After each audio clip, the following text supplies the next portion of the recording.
Hi, this is Mato. In this video I will show you the game between Vladimir Potkin and Tabatabaei Amin. This game was played in Moscow in 2015. Vladimir Potkin had white pieces and he started with c4.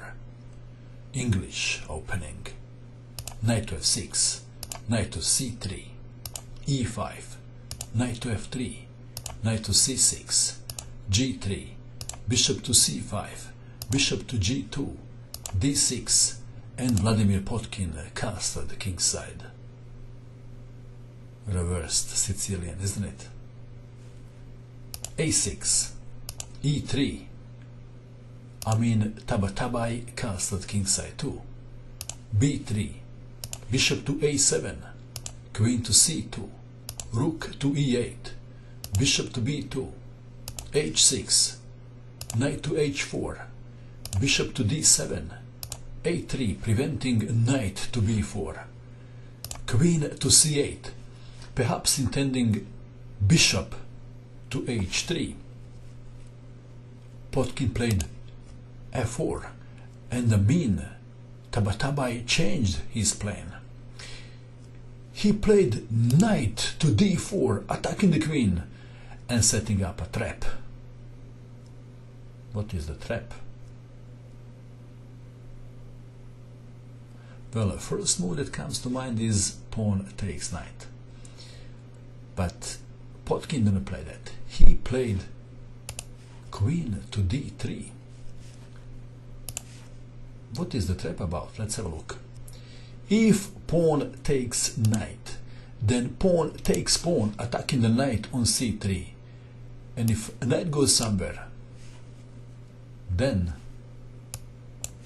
d3, check.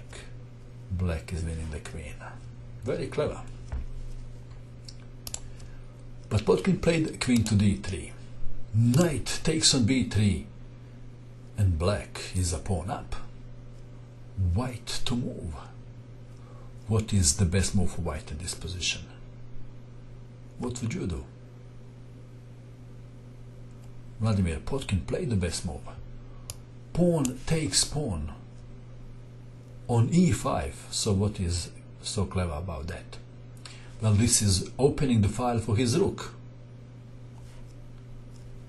Black to move.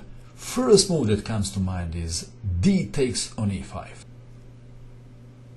But instead of pawn takes pawn, Amin goes for another trap, playing knight to g4, allowing white to capture the pawn on d6. Potkin didn't capture the pawn on d6. He played knight to d5. What happens if pawn takes pawn? Let's have a look. If e takes on d6, then, can you see what happens then? Then knight takes on d2. And if queen takes knight, then bishop takes on e3 check, winning the queen. But Potkin played the best move, knight to d5, attacking the knight, placing his knight on extremely good square. Knight to c5, attacking the queen. Queen to c2, d takes on e5. This is now very interesting. For the purpose of our exercise, let's call this position the critical position of the game. White to move. Please pause the video and find the best move for white. Did you pause? What did you find? Vladimir Potkin sacrificed the rook on f7. Did you see this move? King takes rook. And what is the follow-up? This is the follow-up, preventing black king from going back to g8. Black is in a panic mode. King to e6. Perhaps the best defense would be knight to d3. And after rook to f1, knight from d to f2. But then again, white would win. Let's go back to our game. In the game we have a king to e6. This is very interesting, isn't it? Black is the rook up, but black king is very exposed. If black can get his king to b8, then he would win the game. But helicopters are not allowed in chess. So it is white to move.